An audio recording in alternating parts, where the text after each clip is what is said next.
Berjumpa lagi semuanya di Warung Bude Yanti tercinta. Pada saat ini kita akan kembali memberikan spoiler Donghua Renegade Immortal episode 141.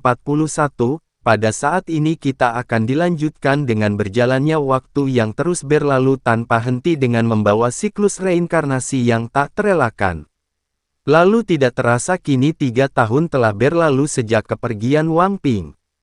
Selama masa itu Wang Lin memilih untuk tidak mencari kabar putranya menggunakan indera ilahinya sebagai bentuk penghormatan terhadap kebebasan dan pilihan hidup yang telah dia berikan. Tentu saja Pakde Wang Lin membiarkan Wang Ping menempuh jalannya sendiri tanpa bantuan kekuatan miliknya. Di saat yang bersamaan sebuah fenomena besar muncul di bagian utara planet Ranyun. Sebuah sekte bernama Sekolah Surga lahir dan berkembang dengan kecepatan yang sangat mencengangkan. Diketahui jika sekte ini berbeda dari faksi lainnya karena hanya beranggotakan manusia biasa dan tidak mengusik kepentingan para kultivator. Perkembangannya menyebar bagaikan api yang melahap padang rumput kering dan melintasi batasan wilayah hingga ketiga kekaisaran besar. Rumor mulai bermunculan seiring pertumbuhan sekte ini. Banyak yang percaya bahwa pemimpinnya adalah sosok abadi yang selalu didampingi oleh seorang wanita setia di sisinya.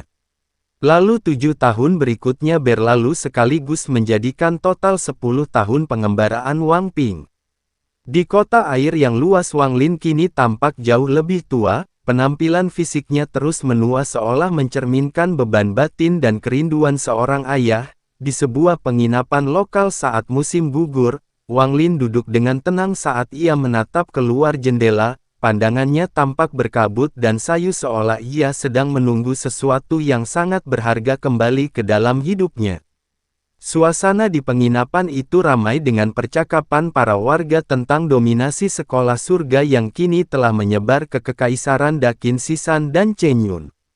Sebagian warga membicarakan bagaimana sekte tersebut memberikan kesejahteraan melalui pembagian gandum. Sementara yang lain berspekulasi tentang masa depan politik sekte tersebut di mata penguasa kekaisaran. Ada pula yang tertarik pada kisah romansa pemimpin sekte dengan pendamping wanitanya. Meskipun pembicaraan itu bergema di telinganya, Wang Lin tetap dalam ketenangannya yang dalam, dia seolah tidak peduli dengan pembicaraan tersebut. Namun, jauh di lubuk hatinya pandangan batin Wang Lin mampu menembus jarak yang sangat jauh. Dia seakan bisa melihat bayangan Wang Ping yang kini telah memasuki usia parubaya namun tetap memiliki semangat yang membara untuk menaklukkan dunia manusia. Bagi Wang Lin kejayaan sekolah surga dan petualangan Wang Ping adalah bukti dari tekad manusia yang ia wariskan. Sementara itu Wang Lin tetap setia dalam kesunyiannya sembari menunggu saat reinkarnasi dan takdir membawa mereka kembali bertemu. Saat ini waktu kembali berjalan tanpa henti membawa kedewasaan dan perubahan pada setiap makhluk di planet Ranyun. Di bagian utara planet Ranyun tepatnya di ibu kota kekaisaran Sisan sosok Wang Ping yang kini telah berusia hampir 40 tahun duduk merenung di dalam istananya yang megah. Penampilannya telah berubah, rambut putih mulai menyelinap di antara helai rambut hitamnya. Namun sepasang matanya tetap bersinar setajam bintang di bawah alis pedangnya. Jubah hijau yang dikenakannya memancarkan aura keagungan yang hanya dimiliki oleh seorang pemimpin sejati. Saat sinar bulan menyelimuti bumi dengan kelembutan peraknya, Wang Ping melangkah keluar istana dan menghela napas panjang. Qing Yi yang telah setia mendampinginya selama puluhan tahun muncul dari belakang dan menyampirkan jubah ke bahunya. Hubungan mereka telah tumbuh melampaui sekadar janji kepada Wang Lin. Ada cinta dewasa yang mendalam di sana. Saat Wang Ping bertanya apa yang sedang dilakukan ayah mereka, Qing Yi menjawab dengan penuh kelembutan. Wang Ping bisa merasakan bahwa meski jarak memisahkan namun ayahnya selalu mengawasinya dari kejauhan. Sementara itu di kota air yang luas Wang Lin memang sedang melakukan hal itu. Dia duduk di halaman rumahnya sambil mendengarkan desis angin musim gugur yang menjatuhkan dedaunan ke akar pohon, sebuah siklus alam yang mengingatkannya pada hubungan orang tua dan anak. Lalu 5 tahun berikutnya berlalu dengan cepat membawa perubahan politik yang mengguncang dunia fana. Sekolah surga yang didirikan Wang Ping berkembang menjadi kekuatan raksasa. Ketika Kekaisaran Xishan mencoba membasmi mereka, tentu saja sekolah surga dapat membalas dengan kekuatan yang melumpuhkan militer tanpa pertumpahan darah dalam waktu kurang dari sebulan. Setelah itu Kekaisaran Xishan runtuh dan digantikan oleh Kekaisaran surga dengan Wang Ping sebagai kaisar barunya. Di sisi lain kekuasaan Wang Ping yang mutlak menarik perhatian para kultivator. Namun campur tangan mereka terhenti secara misterius. Diketahui jika hal itu terjadi karena keluarga Sun, Ran, dan Zhao yang menyadari siapa sebenarnya ayah dari sang kaisar sehingga membuat mereka mengeluarkan perintah tegas untuk tidak mengganggu urusan dunia fana tersebut. Kemudian tak terasa Wang Ping kini telah berusia 47 tahun dengan rambut pelipis yang memutih, menjadi penguasa tertinggi tidak memberinya kebahagiaan sejati. Dia justru mulai merindukan masa kecilnya yang damai di desa bulan yang jatuh. Didorong oleh rasa rindu, Wang Ping dan Qing Yi akhirnya memutuskan untuk kembali ke desa masa kecilnya. Namun kepulangan itu terasa pahit. Hal itu dikarenakan desa itu kini dipenuhi wajah-wajah asing. Tentu waktu telah membawa banyak penduduk lama menuju siklus reinkarnasi. Lalu saat penduduk desa memandang mereka dengan curiga, sebuah suara lemah memanggil nama Wang Ping. Sosok itu adalah seorang wanita parubaya yang dulu pernah menjadi teman masa kecilnya sekaligus gadis yang dahulu pernah berkata ia membencinya. Tentu saja pertemuan ini menyadarkan Wang Ping betapa jauhnya dia telah melangkah dari asal-usulnya. Sementara itu di kedalaman ruang angkasa dekat planet Yunxia, Tanlang sedang bergerak mendekat. Hal itu dikarenakan dia memiliki insting yang menakutkan terhadap harta karun dan merasa bahwa planet yang tertutup kabut tebal itu menyembunyikan sesuatu yang setara dengan tungku raksasa yang pernah ia temukan sebelumnya. Dengan kegembiraan yang bergejolak ia mengabaikan semua peringatan dari para monster tua demi mengejar aura harta tersebut. Saat ini dia menggunakan tungku raksasanya untuk membuka jalan. Kemudian Tanlang perlahan menghilang ke dalam kabut planet Yunxia. Tentu saja saat ini dia tidak menyadari bahwa harta karun itu mungkin akan membawanya berhadapan dengan takdir yang tak terduga. Kemudian kita kembali ke planet Ranyun dan pertemuan kembali di desa bulan yang jatuh membawa getaran emosi yang kompleks bagi Wang Ping. Di sana dia bertemu kembali dengan Zurong, teman masa kecilnya yang kini telah menjadi wanita parubaya. Meski waktu telah mengikis kemudaan mereka, namun pengakuan tulus dari Zurong yang menamai putrinya Nian Ping atau secara harfiah memiliki arti mengingat Ping menjadi bukti bisu dari perasaan yang pernah ada. Setelah mengobrol singkat, Wang Ping melanjutkan langkahnya ke makam Suntai dan memberikan penghormatan terakhir sebelum memantapkan hati untuk menemui ayahnya. Namun ambisi dunianya belum usai dan dia memilih untuk menuntaskan penaklukannya terlebih dahulu sebelum benar-benar kembali. Kemudian 5 tahun berlalu dan di usia 52 tahun Wang Ping berhasil menyatukan seluruh planet Ranyun di bawah bendera Kekaisaran Surga. Kini segala yang dia inginkan telah berhasil didapatkan dan hal itu tak lepas dari restu yang pernah diucapkan Wang Lin puluhan tahun lalu. Namun kejayaan sebagai pemimpin tertinggi ternyata membawa kelelahan batin yang luar biasa. Kemudian 10 tahun berlalu dan pada usia 62 tahun kerinduan akan masa kecil dan kehadiran ayahnya menjadi tak tertahankan.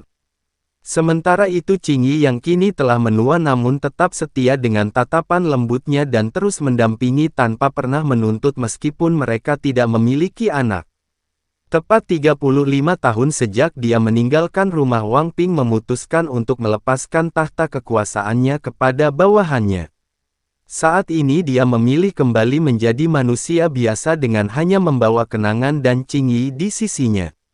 Di sisi lain, tepatnya di kota air yang luas, Wang Lin telah menunggu dalam kesunyian. Pelayan lamanya telah tiada dan hanya menyisakan dirinya sendiri di mansion besar itu. Di atas meja Wang Lin telah menyiapkan 3 pasang sumpit dan hidangan yang masih mengepul hangat seolah ia tahu persis detik kepulangan putranya. Pertemuan itu tidak disambut dengan pertanyaan atau teguran melainkan kehangatan yang sederhana. Setelah Wang Ping tiba dia berlutut dengan air mata yang mengalir. pada akhirnya dia bisa bertemu kembali dengan ayahnya setelah 3 dekade berpisah. Baginya kehangatan dari makanan itu menghapus 35 tahun keletihan menjadi penguasa. Di sisi lain King Yi yang secara rahasia mengetahui identitas Wang Lin sebagai sumu yang menggetarkan seluruh sistem bintang All Heavens hanya bisa terpaku melihat sosok yang ditakuti seluruh galaksi itu kini menjadi seorang ayah yang penuh kasih. Setelah makan dan meminum secangkir ale-ale di malam yang penuh kehangatan di bawah sinar bulan musim gugur, akhirnya Wang Ping memberanikan diri menanyakan pertanyaan yang telah ia pendam selama 60 tahun. Yaitu dia ingin mengetahui siapa ibunya. Mendengar pertanyaan putranya, Wang Lin terdiam sejenak, kemudian dia melihat keluar angkasa lalu mulai menceritakan sebuah kisah panjang yang dimulai dari sebuah planet bernama Suzaku. Pada saat ini suara Wang Lin mengalirkan narasi tentang perjalanan 900 tahun hidupnya mulai dari pemuda desa di sekte Hengyue hingga menjadi kultivator yang melintasi batas kematian. Wang Ping dan King Yi terus mendengarkan dengan napas tertahan seolah terseret ke dalam gulungan kisah yang penuh dengan darah, pengkhianatan, dan cinta yang menyakitkan. Kisah itu mencapai puncaknya saat Wang Lin menyebutkan satu nama yang menjadi awal dari keberadaan Wang Ping. Seorang kultivator perempuan bernama Liu Mei. Angin musim gugur berhembus membawa aroma melankolis saat Wang Lin mengakhiri ceritanya. King Yi tak kuasa menahan air mata sementara Wang Ping hanya terdiam dengan wajah tertunduk saat menyadari bahwa ia adalah buah dari konspirasi dan telah dimurnikan oleh ibunya sendiri. Cerita Wang Lin menjadi jawaban pahit yang telah ia tunggu selama 60 tahun. Wang Ping merasa sangat lelah beban kebenaran itu seolah menghisap sisa energinya. Keesokan paginya Wang Ping dan King Yi meninggalkan kota air yang luas tanpa sepatah kata pun. Sementara itu Wang Lin hanya bisa menatap kereta yang menjauh dari kejauhan dengan tatapan penuh perubahan. Ia kemudian bergumam bahwa suatu hari putranya mungkin akan mengerti. Di sisi lain Wang Ping yang merasa jiwanya kosong memutuskan untuk mencari desa pegunungan terpencil untuk menjalani sisa hidupnya sebagai manusia biasa dan membuka lapak tuak untuk menikmati masa tua. Pada saat ini dia kembali ke titik awal dan menjalani kehidupan sederhana tanpa ambisi kekuasaan. Di masa senja ini dia menghabiskan waktunya untuk mengukir kayu yang merupakan sebuah seni yang diajarkan oleh ayahnya. Salah satu ukiran terbaiknya adalah sosok Wang Lin muda yang tampak bangga dan tajam. Tentu saja hal ini juga menggambarkan sebuah bentuk kerinduan sekaligus penghormatan yang tak terucap. Kemudian 10 tahun berlalu dalam ketenangan desa tersebut. Bagi Wang Lin 10 tahun ini adalah masa pencerahan yang tidak disengaja. Dimensionnya yang kini menjadi tempat bermain anak-anak tetangga, ia melihat siklus reinkarnasi dalam segala hal. Bunga yang layu namun mekar kembali dan awan yang berpencar namun berkumpul lagi. Dia kini menyadari bahwa karma dan kehidupan ada di mana-mana. Wang Lin percaya bahwa anak yang ia besarkan dengan kasih sayang akan memiliki pikiran seluas langit dan mampu melampaui segala belenggu takdir termasuk luka masa lalu. Sementara itu Wang Ping yang kini berusia 72 tahun menyadari bahwa ajalnya sudah dekat. Meski ia masih menyimpan keraguan yang lebih dalam tentang alasan sebenarnya mengapa ia dilarang berkultivasi, namun Wang Ping lebih memilih untuk memendamnya. Ia mengungkapkan rasa terima kasih yang mendalam kepada King Yi. Meskipun dia adalah seorang kultivator tahap Nesen Soul namun ia rela mengubah penampilannya menjadi tua agar bisa menua bersama Wang Ping. Wang Ping kemudian berpesan agar King Yi kembali kepada ayahnya dan mencari kebebasannya sendiri setelah ia wafat. Namun ia juga menegaskan bahwa dalam satu siklus reinkarnasi ini King Yi adalah miliknya. Di sisi lain ketenangan planet Ranyun terancam oleh kedatangan kekuatan dari luar angkasa. Terlihat ada seorang utusan sejati dari kuil surgawi guntur bernama Lei Daozi tengah menuju planet tersebut dengan menunggangi binatang guntur yang perkasa. Diketahui jika dia dikirim untuk menyelidiki rumor tentang utusan palsu yang telah membantai keluarga Huan 70 tahun lalu. Dengan kultivasi tahap ilusoriin miliknya, Lei Daozi datang dengan keangkuhan besar dan bertekad memberi pelajaran kepada siapapun yang berani menyamar sebagai utusan kuil surgawi guntur. Lalu kini kembali ke planet Ranyun dan kehidupan manusia fana seringkali berakhir sebelum mencapai usia seabad. Bagi Wang Ping batas itu terasa nyata saat ia menginjak usia 72 tahun. Lalu setahun kemudian meskipun fisiknya tampak sehat namun dia bisa merasakan ajalnya sudah dekat. Musim dingin tahun ini datang lebih awal dan lebih ganas membawa angin yang menusuk tulang dan salju tebal yang mengisolasi desa seolah-olah surga sedang bersiap untuk mengambil nyawa yang telah usai masanya. Di tengah kesunyian malam yang beku, Wang Ping duduk di dekat perapian kecil sambil memegang pisau ukir. Dia mengukir sebuah patung kayu dengan penuh nostalgia dan itu adalah patung ayahnya namun dalam versi yang jauh lebih renta. Dalam masa-masa terakhirnya Wang Ping sering teringat dengan masa kecilnya dan dia mengenang kehangatan saat ayahnya merawatnya. Wang Ping mulai menyadari bahwa kepahitan obat yang dulu dia benci kini terasa manis karena cinta yang terkandung di dalamnya. Di rak kamarnya telah berjajar lebih dari 100 patung kayu Wang Lin dalam berbagai fase kehidupan termasuk patung anak kecil yang menggenggam tangan ayahnya. Sementara itu Qing Yi duduk di sampingnya dan menatap penuh kesedihan saat Wang Ping membisikkan wasiat terakhir agar semua patung itu dibakar setelah ia tiada.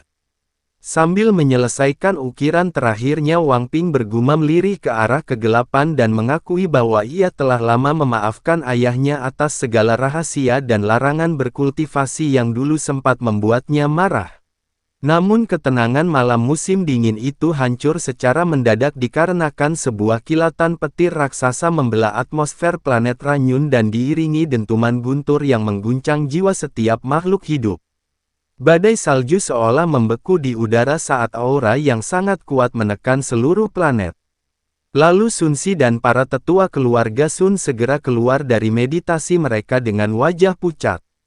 Mereka menyadari bahwa kekuatan yang datang adalah sesuatu yang jauh melampaui kemampuan mereka.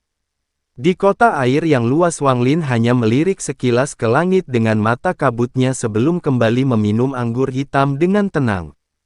Saat ini di angkasa muncul seekor binatang guntur yang sangat ganas. Makhluk itu ditunggangi oleh Lei Daozi dari kuil surgawi guntur. Kemudian dia menyebarkan indera ilahinya ke seluruh planet dengan sangat agresif. Tentu saja hal itu membuat para kultivator gemetar ketakutan dan membuat manusia biasa jatuh pingsan karena tekanan mental yang luar biasa. Pada saat ini seluruh planet Ranyun mendadak menjadi sunyi seolah berada di bawah hukuman langit. Namun anehnya meskipun indera ilahi Lei Daozi menyapu seluruh kota akan tetapi kehadirannya seolah melewati Wang Lin tanpa menyadari jati diri aslinya. Lalu setelah pencarian yang mendalam Lei Daozi menarik kembali kekuatannya dengan perasaan kecewa. Kemudian dia menyimpulkan bahwa utusan palsu itu mungkin sudah lama meninggalkan planet Ranyun dan sambil mengutuk keberuntungan sosok itu lalu bersiap untuk pergi. Sementara itu salju mulai turun kembali menyelimuti desa pegunungan tempat Wang Ping sedang menghabiskan sisa napasnya dalam damai yang rapuh. Lalu ketika Lei Daozi bersiap meninggalkan planet Ranyun indera ilahinya yang tajam tiba-tiba menangkap sebuah anomali di desa pegunungan yang terpencil. Sehingga kini dia segera mengunci lokasi kediaman Wang Ping dan hal itu memicu tekanan energi yang sangat dahsyat. Kedatangan kekuatan ini membuat Qing Yi memuntahkan darah. Lalu sebagai kultivator Nasen Soul dia dapat merasakan aura lawan bagaikan kekuatan surga yang mustahil dilawan. Di luar rumah badai salju seolah membeku dan runtuh mengisolasi tempat itu dari dunia luar dalam sebuah sangkar energi yang mematikan. Di tengah tekanan yang mampu menghancurkan jiwa tersebut Wang Ping tetap berdiri tegak. Meski fisiknya hanyalah manusia fana yang renta namun matanya memancarkan ketenangan luar biasa yang tidak dibuat-buat. Tentu pengalaman hidupnya selama 19 tahun kedamaian, 8 tahun pengembaraan, dan 30 tahun menjadi penguasa tertinggi telah menempa mentalnya menjadi sosok yang tidak takut bahkan jika langit runtuh. Pada saat ini dia berdiri melindungi King Yi dan dengan tenang bertanya siapa orang di depannya itu. Ketenangan Wang Ping inilah yang memicu ketertarikan Lei Daozi karena bagaimana mungkin seorang manusia biasa tidak pingsan saat dihantam indera ilahi seorang utusan kuil surgawi guntur. Lei Daozi kemudian melangkah masuk dan menyebabkan seluruh ruangan dipenuhi oleh aliran petir. Di atas langit binatang guntur tunggangannya menatap rendah ke bumi dengan keangkuhan ras suci. Pada saat ini Lei Daozi menatap Wang Ping dengan cahaya aneh di matanya, kemudian dia mencoba membedah rahasia di balik keteguhan jiwa manusia ini. Baginya Wang Ping adalah teka-teki menarik di planet yang membosankan ini. Sementara itu di kota air yang luas Wanglin yang selama 70 tahun terakhir menyembunyikan kekuatannya di balik sosok orang tua yang rapuh tiba-tiba berdiri, lalu gelas anggur di tangannya hancur berkeping-keping dan untuk pertama kalinya dalam 70 tahun ini tatapan matanya yang semula berkabut dan sayu berubah menjadi sangat dingin dan mengerikan seolah sudah siap untuk menangkap janda pirang tato naga bonar lagi.